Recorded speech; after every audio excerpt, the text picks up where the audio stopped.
Baik, eh, Assalamualaikum warahmatullahi wabarakatuh. Selamat siang Bapak Ibu sekalian. Setelah kita berada di sesi pertama tadi membahas tentang migas, energi dalam hal ini migas untuk ketahanan energi di Indonesia. Sesi kedua kali ini masih terkait dengan energi, tapi kita akan lebih spesifik ngomong tentang berbicara tentang listrik. Dan tadi sama MC sudah disebutkan para pembicara kita yang memang expert di soal kelistrikan.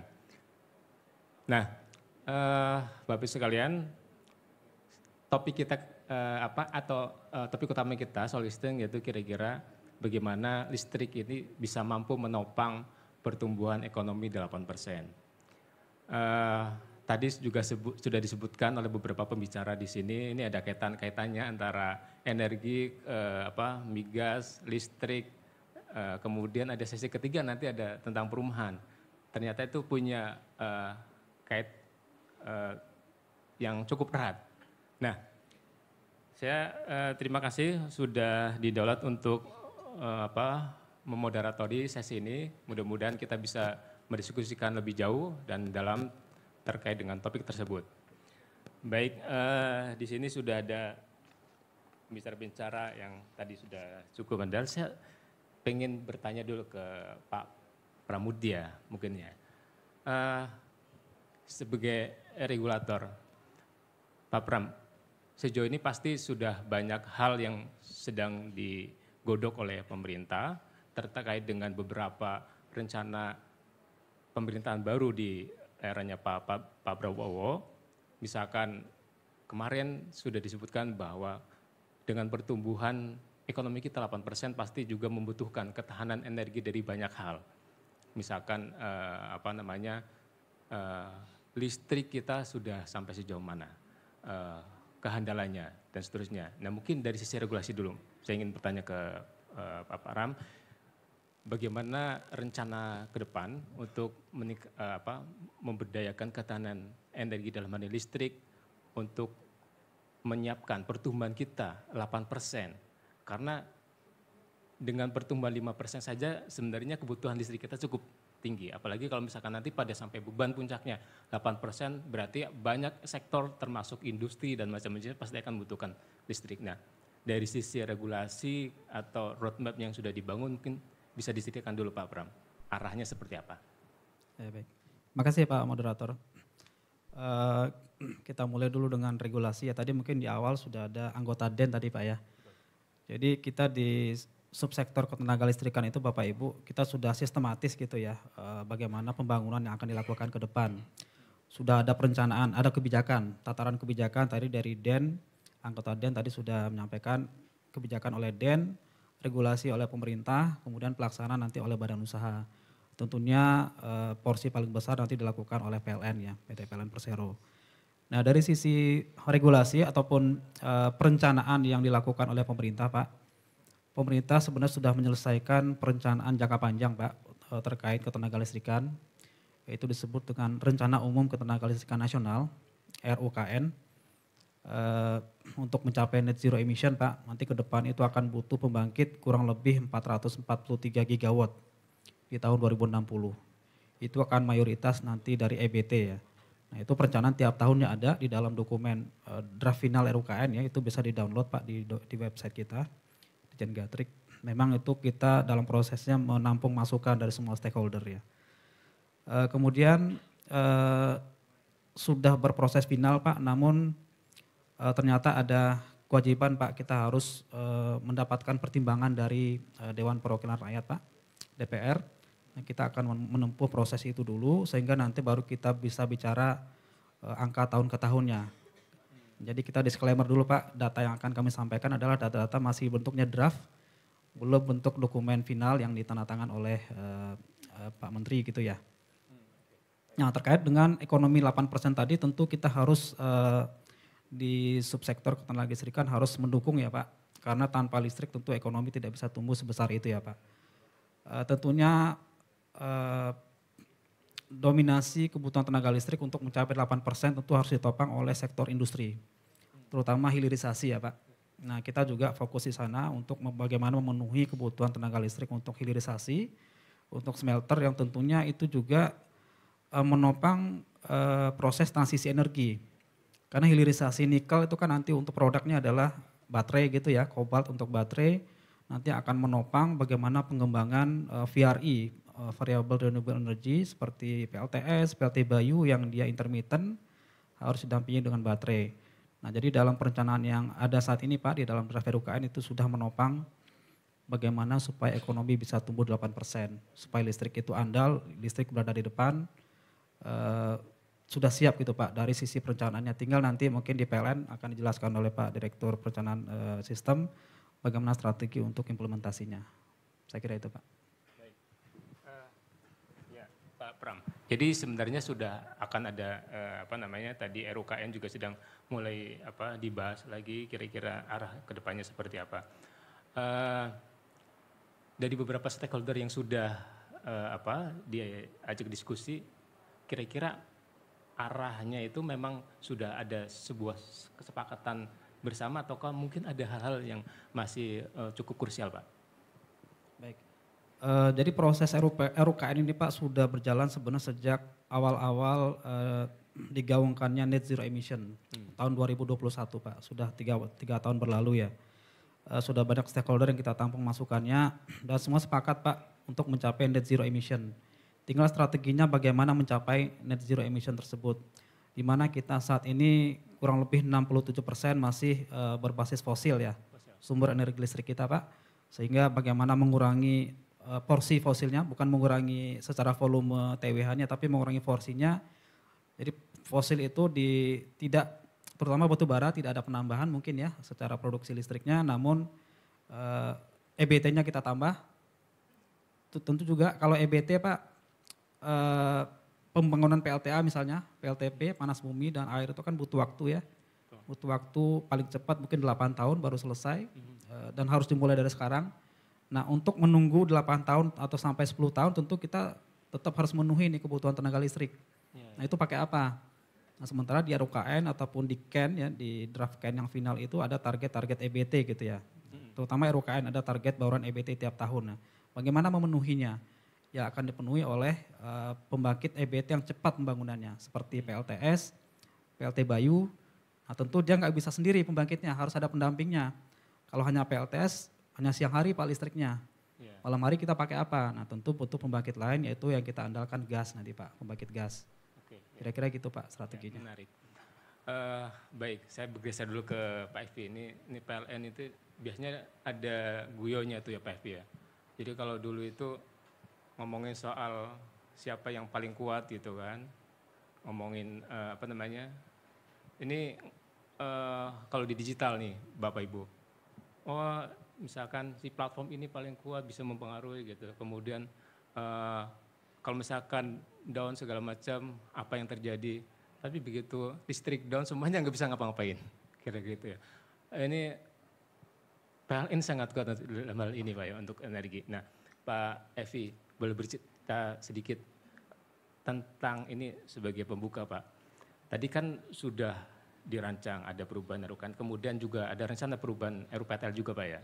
Yang tadi kita bicara di belakang sebenarnya dari 2000 ke 2030 harusnya selesainya kita percepat menjadi 2025 jadi 2034. Saya kira memang ini menjadi salah satu hal yang penting untuk dilakukan revisi karena ada target-target baru dari pemerintahan sekarang. Nah, Pak Hi boleh diceritakan lebih dalam lagi tadi dari obrolan di belakang sebenarnya seperti apa rencana PLN dalam tadi untuk mempersiapkan ketahanan energi listrik kita dalam menopang ekonomi ke depan. Terima kasih Mas Napi. Assalamualaikum warahmatullahi wabarakatuh. Salam sejahtera untuk kita semua. Tadi di sesi pertama sudah ada Den ya dan juga Dirjen Migas di sana untuk bicara masalah ketahanan energi khususnya di masalah migas. Nah, tadi Pak Pram juga sudah menjelaskan bahwa ada turunan yang dibuat dari mulai kebijakan yang dibuat oleh DEN, kemudian ada rencana umum ketenagalistrikan nasional, dan turunan selanjutnya adalah RUPTL. Jadi yang kami buat di RUPTL tentunya tidak boleh menyimpang dari apa yang sudah digariskan di KEN, kemudian di RUKN dan di RUPTL. Hanya saja di RUPTL lebih detail, Pak. Bagaimana kita menerjemahkan kebijakan, menerjemahkan rencana umum ketenagalistrikan nasional ke RUPTL. PLN saat ini mempunyai porsi sekitar 85% dari seluruh energi yang kelistrikan yang ada. Jadi kalau di RUKN itu 100%, maka 85%-nya akan kita terjemahkan di dalam rencana umum penyediaan tenaga listrik nasional. Nah, hal-hal yang kita buat karena saat ini ada beberapa hal yang perlu dijaga di dalam kita mencapai target net zero emission, maka kita berusaha men-trade off 3 hal. Yang pertama bagaimana kita mencapai net zero emission tadi. Yang kedua amanat dari Presiden kita bahwa kita akan menjaga energi security atau ketahanan nasional. Yang ketiga adalah affordability. Jadi dalam merancang RUPTL kita berusaha men-trade off 3 hal tadi. Bagaimana emisi ini bisa dicapai target-targetnya, bagaimana ketahanan energi juga bisa dijaga, dan bagaimana ini tidak meningkatkan tarif dan sebagainya sampai sangat drastis. Karena seperti disampaikan tadi juga di sesi pertama, ada green inflation di situ yang terkait dengan proses transisi energi ini. Nah saat ini dari perancangan yang ada, yang kita buat untuk 2025 ke 2034, itu kita terlihat di sana bagaimana fuel mix itu berubah. Tadi Pak Pram sudah menjelaskan bahwa ke depan kita akan banyak IBT.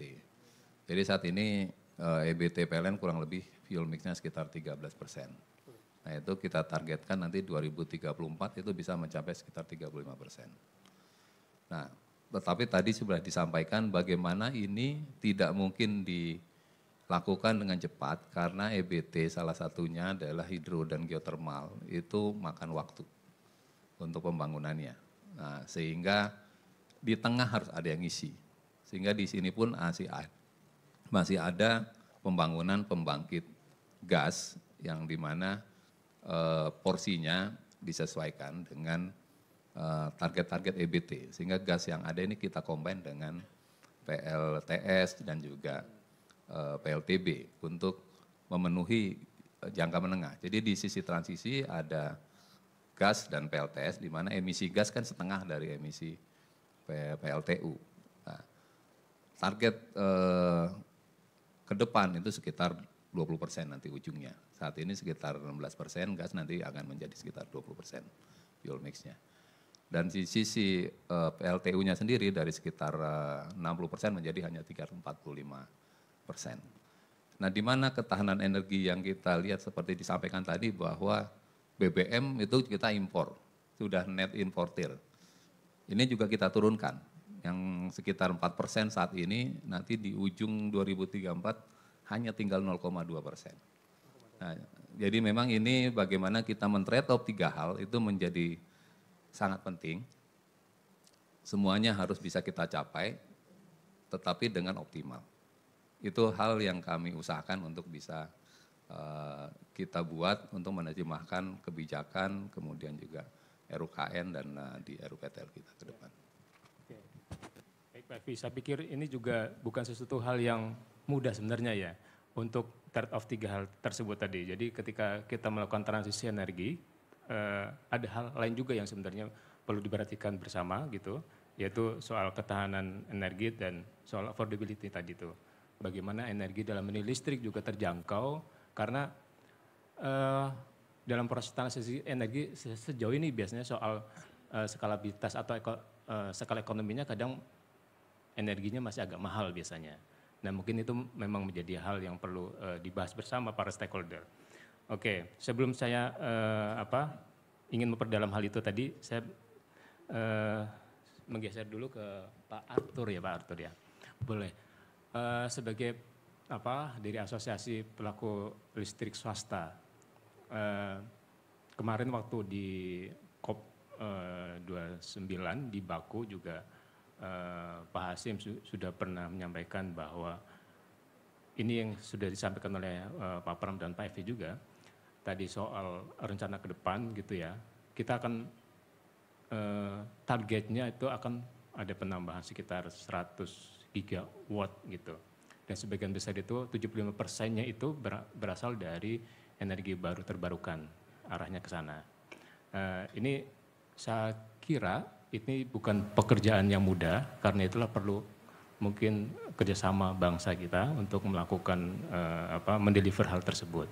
Nah, dari private sector mungkin Pak Arthur bisa diceritakan apa inisiasi yang juga ingin dikembangkan dari para pelaku listrik swasta dalam konteks besar ini. Nah, sebenarnya mungkin detailnya akan kita perdalam di sesi berikutnya. Terima kasih. Jadi dari pandangan pelaku usaha swasta ya, yang selama ini sudah bermitra dengan PLN ya, dalam hal ini bahu-membahu mencoba menciptakan pasokan kelistrikan yang lebih handal gitu. Jadi boleh dibilang produsen listrik swasta itu sejak yang program 10.000 megawatt, kemudian yang 35.000 megawatt itu telah berhasil masuk ke bisnis pembangkitan listrik dan telah berhasil berkontribusi mungkin sekitar 25% dari sistem kelistrikan nasional. Jadi di mana sekarang electrification ratio di nasional itu hampir 100%. Jadi itu merupakan pencapaian bersama yang luar biasa menurut saya, karena infrastruktur listrik itu sesuatu yang sangat dibutuhkan untuk mendukung pertumbuhan ekonomi ke depan. Nah, kita lihat dari sisi outlook ya, dan dari tadi yang disampaikan bahwa di COP29 sudah disampaikan bahwa akan ada rencana umum RPTL terbaru yang merupakan lanjutan dari kebijakan energi nasional dan juga RUKN, dan akan ada titik berat yang lebih besar kepada penggunaan energi yang bukan berbasis fosil tapi bersifat energi baru terbarukan gitu kan. Tadi disampaikan dari 100 gigawatt rencananya 75 gigawatt ya, 15 tahun ke depan akan berbasis energi baru terbarukan. Ya tentunya dari pelaku listrik swasta sangat menyambut positif, karena memang tadi yang disampaikan Pak Evi juga bahwa 3 trilema tadi ya, bahwa yang harus dikedepankan bahwa ada faktor keterjangkauan dan juga affordability, tapi juga sekarang awareness masyarakat akan faktor lingkungan semakin besar gitu kan. Kita sekarang sering melihat netizen contohnya kalau misalnya udara sedang kotor langsung nih, wah ini apa nih, faktor mana gitu kan, apakah dari transport atau energi. Memang semua sektor pasti punyai penyumbang gitu ya dari sisi faktor emisi. Jadi memang concern itu sekarang semakin besar. Jadi faktor itu sekarang membuat saya lihat dari perencanaan pemerintah juga, makanya kita sangat dukung bahwa ada shifting kepada sumber-sumber pembangkit yang ternyata potensinya sangat besar di Indonesia yang berbasis energi baru terbarukan gitu kan. Dan juga tadi disampaikan bahwa dari sisi anggaran kita rupanya tadi ya contoh seperti impor BBM itu sangat besar gitu kan. Karena memang gap antara konsumsi dan yang dihasilkan nasional itu semakin besar. Jadi memang kebutuhan itu harus terus dipenuhi. Jadi itu menurut saya menjadi peluang ya untuk bagaimana caranya mengurangi ketergantungan akan impor dari BBM atau sumber-sumber energi yang berbasis fosil yang harus kita datangkan dari luar negeri. Dan tadi disampaikan bahwa dari 75 gigawatt pasti itu ada yang bersifat base load, ada yang intermittent. Jadi tentunya nanti akan dilihat dari sisi perencanaan mana yang lebih cocok ke daerah-daerah mana yang menjadi prioritas. Tapi tentu kita tidak pungkiri bahwa kontribusi PLTU selama ini itu sangat menjaga pasokan dan kehandalan listrik nasional. Jadi kita tidak serta-merta membangun energi baru terbarukan dan PLTU-nya harus dilakukan early retirement gitu. Itu harus dikaji secara mendalam gitu ya. Dan juga sangat tergantung dari daerah masing-masing gitu, kebutuhan energi seperti apa. Tapi kembali lagi kepada rencana pemerintah untuk lebih menitik beratkan energi baru terbarukan dan juga mendukung pertumbuhan ekonomi nanti ke depan yang ditargetkan 8%. Menurut saya ini menjadi peluang investasi dan juga penciptaan lapangan kerjaan ya yang baru. Karena kita tentunya dengan teknologi baru, sumber energi baru tentu membutuhkan lapangan pekerjaan dan juga transfer of technology gitu. Jadi saya lihat ini dari sektor swasta sangat positif, optimis lah. Apakah realistis atau tidak mungkin nanti kita harus lihat pelaksanaannya, tapi kami selalu optimis ya sebagai sektor swasta melihat ini peluang yang harus ditangkap ke depan, seperti itu. Ya. Baik, terima kasih Pak Arthur. Saya kembali ke Pak Pram ya. Tadi berangkat dari yang disebutkan Pak Evi soal trilemma tadi itu ya. Dari sisi energi bersih. Nah, di sesi pertama tadi Pak Eri sudah menyebutkan salah satu opsi yang mungkin juga sedang dibahas PP-nya itu kan terkait dengan salah satu pembangkit nuklir Pak ya. Nah, pembicaraan-pembicaraan seperti itu, ini sebagai satu case saja Pak, mungkin nuklir, mungkin juga yang lainnya gitu. Ini hal yang sebenarnya sudah cukup lama dibahas dan diwacanakan gitu ya, apakah di pemerintahan atau juga di publik. Nah, kalau dari sisi Kementerian SDM itu sejauh mana Pak? Energi nuklir atau mungkin juga yang lainnya yang dianggap atau dirasa lebih bersih untuk kemudian nanti didorong lagi ke depannya? Baik. Jadi dalam perencanaan kita Pak di dalam RUKN ya, kembali ke prinsip awal tadi bahwa RUKN itu sebenarnya mendetailkan apa yang ada di dalam kebijakan energi nasional ya. Di kebijakan itu dia hanya menentukan misal target bauran di 2030 sekian gitu ya. Sehingga diterjemahkan dalam RUKN dalam bentuk angka-angka indikatif. Nanti detailnya di dalam RUPTL, baik RUPTL PLN yang terbesar tentunya maupun RUPTL pemegang wilus lainnya, wilayah usaha lainnya. Nah terkait dengan nuklir Pak, di dalam KEN sudah ada panduannya Pak. Jadi sampai dengan 2060 nanti akan dibangun, kita akan punya pembangkit nuklir sekitar 35 giga Pak. Tentu bertahap ya, nanti di ujungnya 2060 35 giga. Juga merefer kepada draft final kebijakan energi nasional tadi, itu akan dimulai dulu di tahap awal ya kemungkinan di sekitar 2032 ya. Nah itu akan ada dimulai dengan skala kecil dulu. Nah itu sudah diindikasikan di dalam kebijakan energi nasional dan kita juga merefer ke sana di dalam draft final RUKN juga sudah dicantumkan gitu Pak nuklirnya. Dan tentu perlu bertahap ya pengembangannya karena ini merupakan teknologi baru ya bagi kita. Walaupun secara riset sudah sangat panjang oleh Batan dulu Pak ya, tentu sudah sangat kompeten untuk menangani teknologi ini. Demikian Pak. Iya, menarik ini. Iya. Itu juga nanti karena ini kan sesuatu yang baru, apakah kemudian akan dari sisi regulasi juga akan dibawa misalkan ke legislatif itu Pak Pram? Baik. Nah karena tadi merefer kepada kebijakan energi nasional Pak, jadi KEN itu adalah setahu saya peraturan pemerintah levelnya ya, yang satu-satunya yang harus mendapatkan persetujuan DPR Pak. Jadi artinya substansi KEN itu pada periode yang lalu ya, DPR periode lalu itu sudah disetujui Pak. Per 5 September 2024, namun perlu penyesuaian lagi tentunya karena ada transisi ke pemerintahan baru, ada target-target baru, ada target pertumbuhan ekonomi yang 8%. Nah tentu perlu mendapatkan pertimbangan lagi dari DPR yang baru gitu Pak ya. Iya, berarti perjalanannya masih juga cukup agak panjang nih Pak ya. Nanti kita lihat Pak tergantung dari masukan dari anggota DPR yang baru seperti apa gitu Pak. Apakah nanti ada masukan revisi lagi, kita tentu di pemerintah ikut aja Pak. Iya, baik.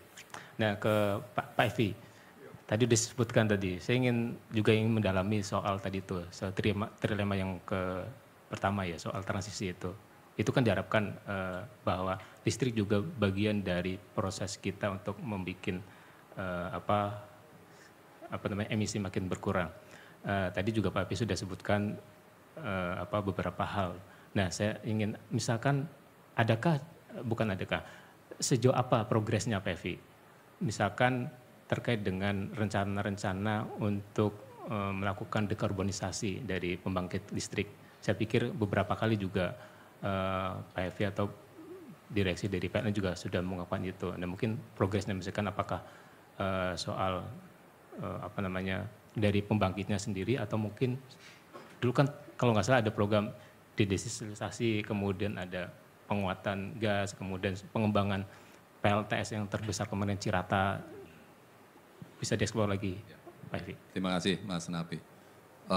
Terkait dengan progress execution dari pembangunan EBT, ada beberapa inisiatif tadi yang sudah disampaikan oleh Bapak terkait dengan dedesilitasi. Saat ini kita sudah menyelesaikan tahap 1 yang finalisasi dari kontraknya, kita masih menunggu persetujuan dari Kementerian SDM, sedang dievaluasi terkait dengan hasil tendernya. Kemudian ada juga kegiatan untuk gasifikasi dari pembangkit-pembangkit gas yang saat ini masih menggunakan BBM dan juga dedesilitasi yang tadi disampaikan. Nah untuk pembangkit gas kita sudah melakukan kontrak untuk klasterisasi. Dari beberapa klaster juga sudah terkontrak dan saat ini finalisasi untuk eksekusinya. Sehingga nanti diharapkan penggunaan BBM itu akan digantikan oleh gas selain juga lebih bersih dan juga lebih hemat. Dan yang lainnya adalah kita sedang menyelesaikan beberapa pembangunan PLTS sebagai tindak lanjut dari pembangunan PLTS Cirata yang lalu. Antara lain ada di Singkarak dengan juga di sekitar 90 MW, kemudian ada di Singkarak 60 MW, kemudian ada di Saguling sekitar 90 MW, kemudian ada nanti di Karangkates itu juga 100 MW, itu sedang dalam proses yang kita harapkan selesai segera.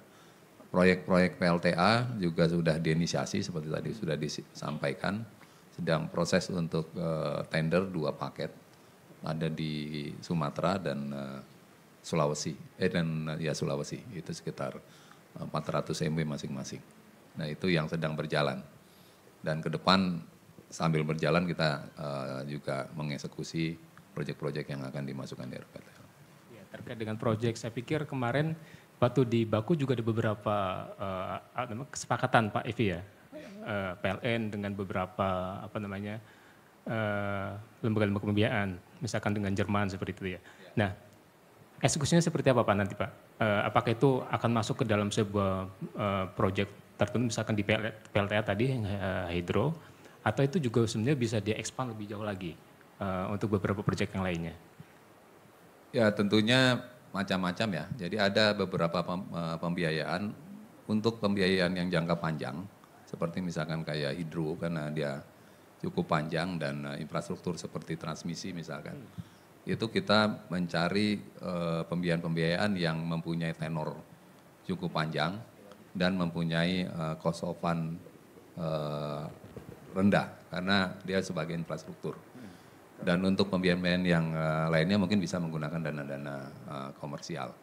Dan di samping itu juga pembiayaan ini bisa kita masukkan juga ke hal-hal yang bersifat eksternal ya. Misalkan ada peluang-peluang bisnis yang ada di luar, misalkan kita menjual hidrogen. Kalau saat ini kita belum bisa menggunakan hidrogen di dalam negeri karena harga hidrogen masih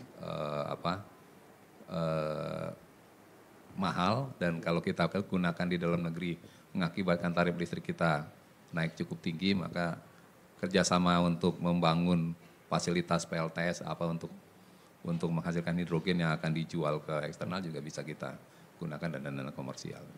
Jadi walaupun segala hal kita usahakan. Ini sudah dilakukan Pak Evi ya, soal hidrogen kemarin sudah ada. Yang dulu SPB hidrogen itu kan sudah mulai dibangun ya? Ya sudah mulai kita lakukan eksplorasi proses inisiasi bisnisnya yang memungkinkan. Oke. Nah geser lagi saya ke Pak Arthur. Dalam proses transisi ini juga sepertinya beberapa pelaku listrik swasta juga banyak concern ke sana. Misalkan beberapa komitmen juga sudah designing kalau nggak salah Pak ya. Misalkan beberapa di PLTS atau di PLTA. Nah, apakah arahnya APLSI juga dan roadmap besarnya juga mengarahnya akan lebih banyak ke EBT Pak dari yang konvensional sekarang. Dan porsinya itu seberapa besar nanti Pak sampai ke 2060 sampai hingga titik mana akan dicapai misalkan dari tadi misalkan mau 75 giga berapa porsi yang mungkin akan diambil dari teman-teman APLSI gitu. Ya, jadi kembali lagi ya, kita tentunya selalu berusaha mencoba menangkap peluang-peluang yang ada, melihat tren ke depan seperti apa.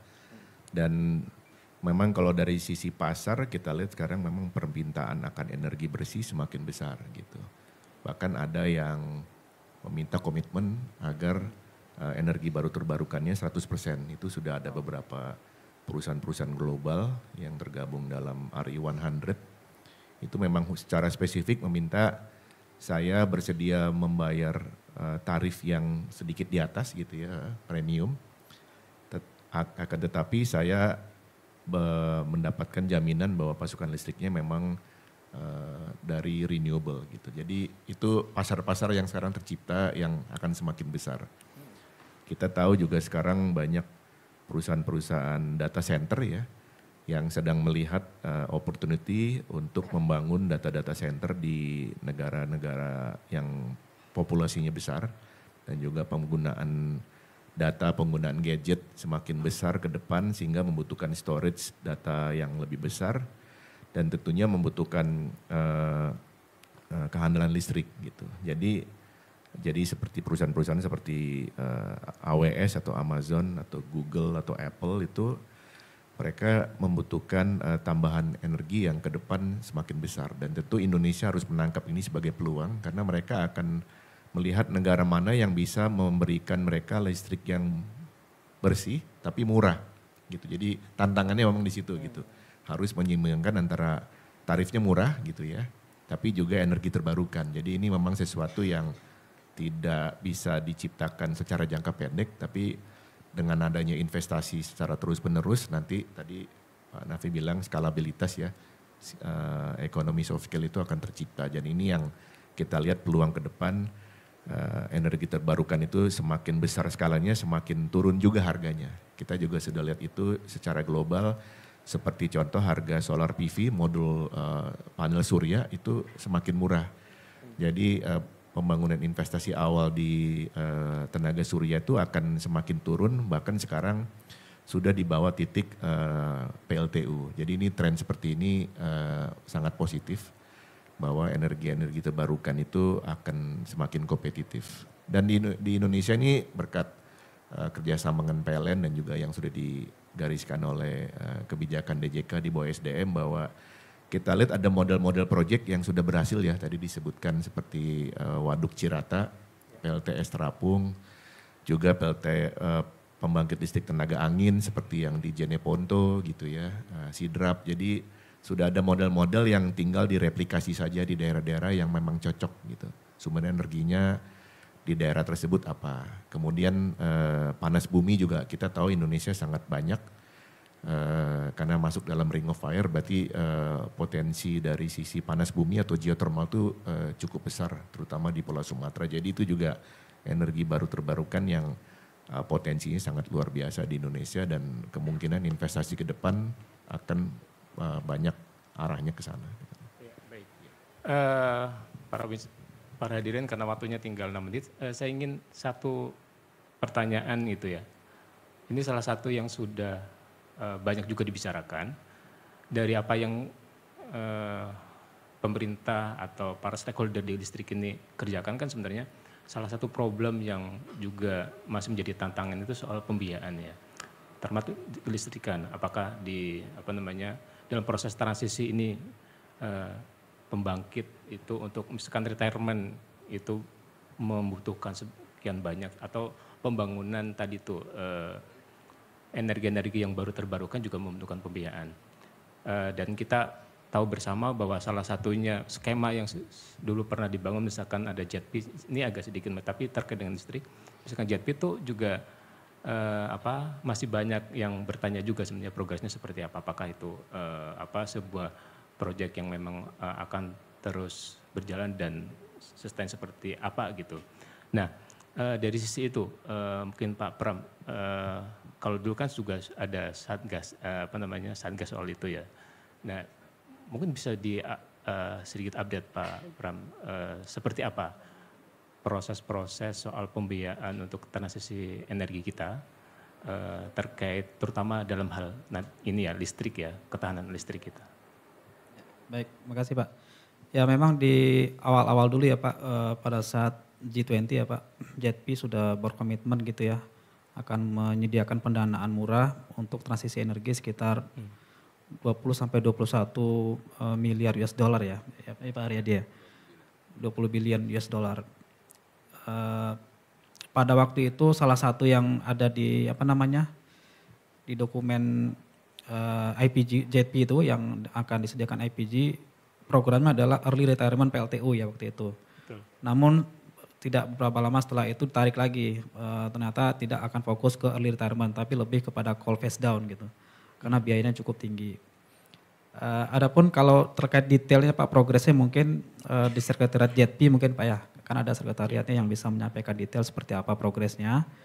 Namun yang kami lihat bahwa untuk JETP ini yang program early retirement yang baru berjalan di sisi ITM-nya ya, bukan di sisi JETP. Saya nggak tahu apakah termasuk JETP-nya atau tidak gitu Pak. Saya kira gitu Pak terkait JETP-nya, tapi saya kira sumber pendanaan tidak hanya JETP Pak ya. PLN kan sudah biasa mencari pendanaan apakah global bond ataupun multilateral gitu ya. Banyak lender. Dan memang tantangannya itu sih Pak, pembiayaan.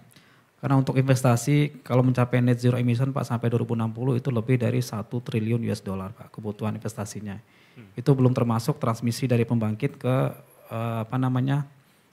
ke backbone lah, ke backbone transmisinya. Belum termasuk juga distribusi. Kalau PLN mungkin nanti setidaknya dalam 10 tahun ke depan butuh sekitar 2.400 triliun ya. Lebih dari 2.400 triliun. Sementara dalam pelaksanaan RUPTL yang kami dapatkan data dari Kementerian BUMN waktu kami berkoordinasi Pak, di tahun 2023 dan 2024 ya kurang lebih gap fundingnya 30 sampai 50 triliun Pak. Jadi sangat krusial Pak isu finansial ini, kemampuan finansial. Jadi kita rencanakan pembangkit sebesar apapun kalau finansial nggak memadai tentu nggak akan terlaksana nanti Pak. Iya, Nah itu sedang kita diskusikan Pak bagaimana solusinya. Mungkin nanti PLN akan menyampaikan mungkin ada opsi-opsi apakah usulannya menaikkan margin ataupun misalnya menambah PMN gitu ya. Saya kira gitu Pak yang dapat kami sampaikan. Mungkin PLN bisa lebih mendetailkan. Iya. Pak Evi gimana nih? Mungkin skema-skema pembiayaan yang mulai lebih kreatif mungkin Pak ya yang perlu kita kembangkan gitu. Walaupun sebenarnya tidak mudah juga itu. Ya, terima kasih. Jadi ini melanjutkan yang disampaikan oleh Pak Pram ya bahwa JETP bukan hanya satu-satunya pembiayaan yang kita ambil untuk pembiayaan transisi energi kita. Selama ini kita sudah punya berbagai macam jenis pembiayaan, baik tadi yang saya sampaikan dalam bentuk loan, soft loan ya, dan juga komersial. Nah, namun ada hal-hal yang berbeda saat ini adalah pembiayaan-pembiayaan itu banyak dikaitkan dengan green link financing, sehingga untuk kita juga tadi untuk men-trade off bahwa sisi financing ini jangan sampai juga nanti memberatkan affordability, karena pasti pembiayaan ini akan ditransfer dalam bentuk tarif, maka kita juga saat ini menjalankan apa yang dinamakan kegiatan ESG di PLN. Sehingga kita berusaha untuk menurunkan, memperbaiki ESG rating kita. Nah, dengan membaiknya ESG rating maka cost of fund dari pembiayaan ini akan semakin rendah. Nah, hal-hal seperti inilah yang kita buat saat ini untuk menggrab atau mengambil pembiayaan murah di pasar. Nah, hal-hal itu yang perlu kami lakukan saat ini.